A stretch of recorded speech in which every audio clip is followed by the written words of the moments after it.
Jesu indlela yonke hamba no Jesu hamba no Jesu njalo hamba lo Jesu hamba no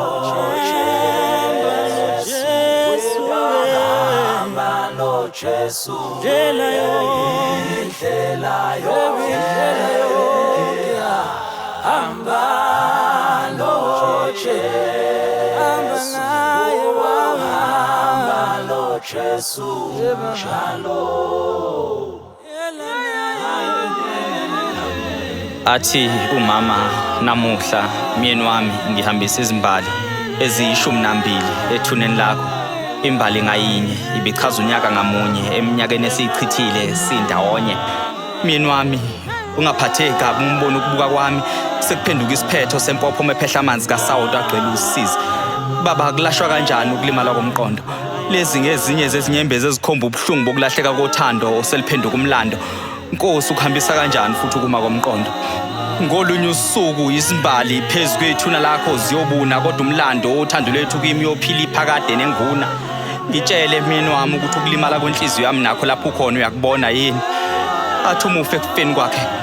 Bantu abami kungani abantu beqoqene ndawonye behlabelela nezinyembezi sigcwele amehlo bebuka ndawonye. Nkosikazi kungani umzimba wami uhluleke ukuzimela ngezinyawo zawo zombili. Ngami nami ngidelile uma ngibona ukufa kuthatha umzimba wami kuvalele ekhabethini lamakhaza. Ekuthuleni kwami bengizibuza ukuthi ukufa kufika kanjani lo mzimba obugcwele impilo. Bengizibuza ukuthi ukufa kumthatha kanjani umzali kumhlukanise nezingane zakhe. Bantu abami ngifisa nazi ukuthi ukufa kunganginqoba namuhla kodwa ngeke kushintshe ukuthi ngiyohlale ngubaba nangaphansi kwethuna. Kwelami ithuna ngifisa nazi ukuthi kunobaba wenu nakalele unibhekile.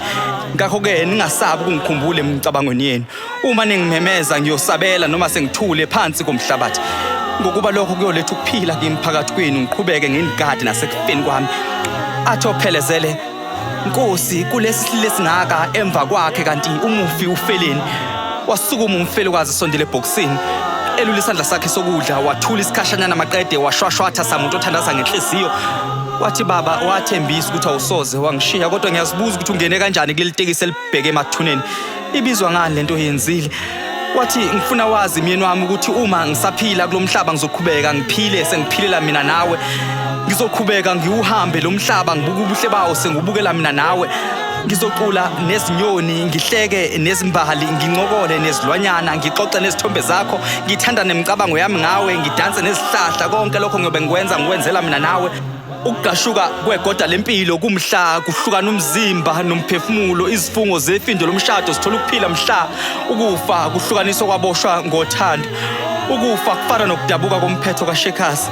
Asinacicela sihlanganise osekuhlukene ukuhamba kwakho kufana nokuqhuma kwesihlahla esisuphuke phansi sawa nezimpande zaso. Thina silahleke lo mthunzi wethu okuphumula lapha kwena. Ukufa bengithi kulala kokugcina noma neqinisweni ukuvuka kwenguna naphakade.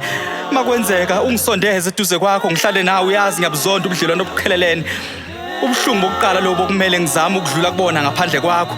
Angazi uthema ungishiya wathi ngizosala nobani ngidinga izandla zakho ngicela ungibambe.